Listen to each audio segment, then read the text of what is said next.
ექსპერიმენტი შევადარეთ ყველაზე დიდ და იაფიან ქსელურ მარკეტებში, ქართულ ორნაბიჯში, გერმანულ ალდისა და ფრანგულ კარფურში კონკრეტული პროდუქტის ფასები და დავთვალეთ რამდენი ლარი დაჯდება ერთი და იმავე პროდუქტების ყიდვა საქართველოსა და გერმანიაში, ასევე საფრანგეთში.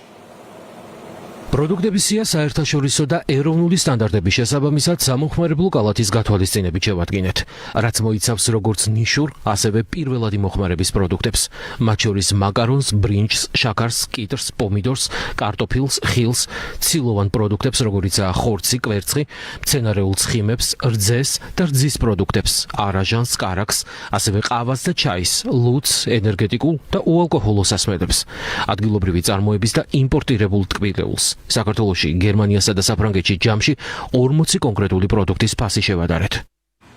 დავიწყოთ იმით, რასაც თითქმის ყველა ოჯახი მოიხმარს. ბრინჯი საქართველოში 2 კილოგრამი 4 ლარი და 80 თეთრია. საფრანგეთში 4 ევრო და 39 ცენტი, რაც 13 ლარი და 82 თეთრის ეკვივალენტია. გერმანიაში 4 ევრო და 59 ცენტი, ანუ 14 ლარი და 14 თეთრი. ორივე შემთხვევაში ბრინჯი საქართველოსთან შედარებით თითქმის 3-ჯერ ძვირია. მაკარონის 500 გრამიანი შეკვრა საქართველოში 2 ლარი და 99 თეთრი ღირს. გერმანიაში 69 ცენტი, ანუ 2 ლარი და 17 თეთრი. ხოლო საფრანგეთში 1 ევრო და 40 ცენტი, რაც 4 ლარსა და 51 თეთრს უდრის. ერთი ბოთლის ზეთი გერმანიაში 1 ევრო და 59 ცენტია, რაც 5 ლარის ეკვივალენტია. საქართველოში მისი ფასი 5 ლარი და 29 თეთრი, ხოლო საფრანგეთში 2 ევრო და 39 ცენტი ღირს, ანუ 7 ლარი და 53 თეთრი. რძე გერმანიაში 1 ევრო და 19 ცენტი ღირს, ანუ 3 ლარი და 75 თეთრი, საქართველოში კი მისი ფასი 3 ლარი და 99 თეთრია. კვერცხის 10 ცალიანი შეფუთვა საქართველოში საშუალოდ 5 ლარი და 95 თეთრია. იგივე პროდუქტი გერმანიაში 2 ევრო და 99 ცენტი ღირს, ანუ 9 ლარი და 42 თეთრი, ხოლო საფრანგეთში 4 ევრო და 99 ცენტი, ანუ 15 ლარი და 72 თეთრი. საქართველოსთან შედარებით ყველაზე დიდი სხვაობა სწორედ ცილოვანი პროდუქტების ფასებშია. გერმანიასა და საფრანგეთში ხორცი ზოგჯერ 4-ჯერ ძვირიც კი ღირს. მაგალითად, გაყინული ქათმის ხორცი საქართველოში 7 ლარი და 10 თეთრი ღირს. გერმანიაში ფასი 5 ევრო და 99 ცენტიდან 8 ევრო და 59 ცენტამდე მერყეობს, ანუ 18 ლარი და 87 თეთრიდან 26 ლარსა და 74 თეთრამდე. სეზონური და ადგილობრივი პროდუქტი. ეს პროდუქტებიც საქართველოში უფრო იაფია.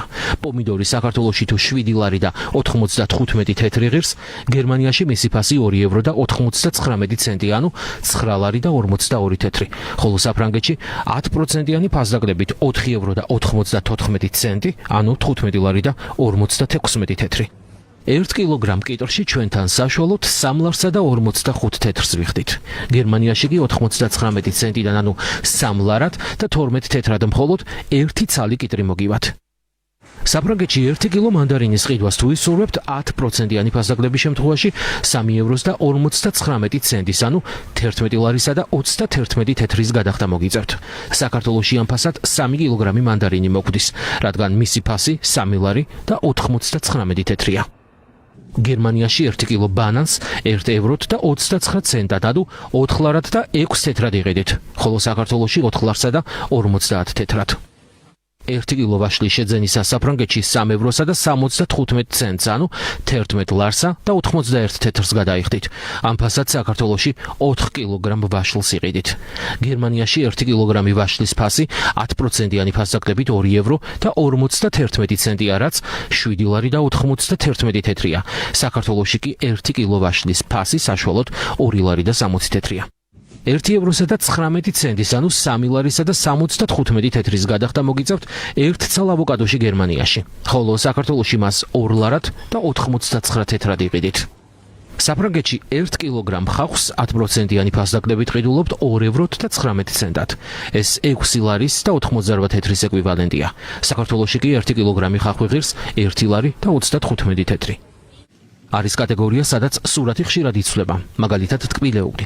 კონკრეტული მწარმოებლების შოკოლადი საქართველოში უფრო ძვირი ღირს. შოკოლად მილკას სამფილა საფრანგეთში თუ 14 ლარად და 46 თეთრად, ანუ 4 ევროთ და 59 ცენტად იყიდით, საქართველოში ბევრად მეტის 16 ლარის და 50 თეთრის გადახდა მოგიწევთ. თუმცა 1 კილა ნუტელას ფასი საქართველოში 17 ლარი და 95 თეთრია, ხოლო საფრანგეთში 7 ევრო და 55 ცენტი, ანუ ეს 23 ლარი და 78 თეთრია. ეს არის საშუალო ფასები, არის უფრო იაფიანი და უფრო ძვირიანი, მათ შორის ნიშ პროდუქტებიც, რომლის შეძენაზეც მომხმარებელი საკუთარი სურვილის და ბიუჯეტის გათვალისწინებით იღებს გადაწყვეტილებას. რაც შეეხება საძვავს, გერმანიაში ბენზინისა და დიზელის ფასი შესაბამისად 2 ევრო და 16 ცენტი და 2 ევრო და 54 ცენტია. ანუ ბენზინი 6 ლარი და 80 თეთრი ღირს, დიზელი 8 ლარი. საფრანგეთში 1 ლიტრი ბენზინი 1 ევრო და 95 ცენტი ღირს, ანუ 6 ლარი და 16 თეთრი, დიზელი 2 ევრო და 11 ცენტი, ანუ 6 ლარი და 65 თეთრი. საქართველოში კი პრემიუმ ხარისხის ბენზინის ფასი მნიშვნელოვნად დაბალია, 3 ლარი და 55 თეთრი, დიზელი კი 4 ლარი და 2 თეთრი. 100 ევროდ გერმანიაში 46.2 ლიტრ ყველაზე დაბალი ხარისხის ბენზინს იყიდით. საფრანგეთში 51.2 ლიტრს, ხოლო საქართველოში 315 ლარად 88 ლიტრ პრემიუმ ხარისხის საწვავს შეიძენთ. რაც შეეხება დიზელს, გერმანიაში 100 ევროთ 39.3 ლიტრ საწვავის ყიდვა შეძლებთ. საფრანგეთში 47.3 ლიტრის, საქართველოში კი 315 ლარად 78.3 ლიტრი დიზელი მოგივათ. ამ შედარებისას ჩვენ ვიხემძღვანელეთ იმავე პრინციპით, რომელსაც საერთაშორისო პრაქტიკაში იყენებენ, მათ შორის მსოფლიო ბანკი და საერთაშორისო სავალუტო ფონდი. შედეგი კი ერთია, ფასების მიხედვით როგორც მაღაზიაში, ისე გზაზე, საქართველოში იგივე ბიუჯეტი უფრო მეტს გვაძლევს ვიდრე ევროპაში.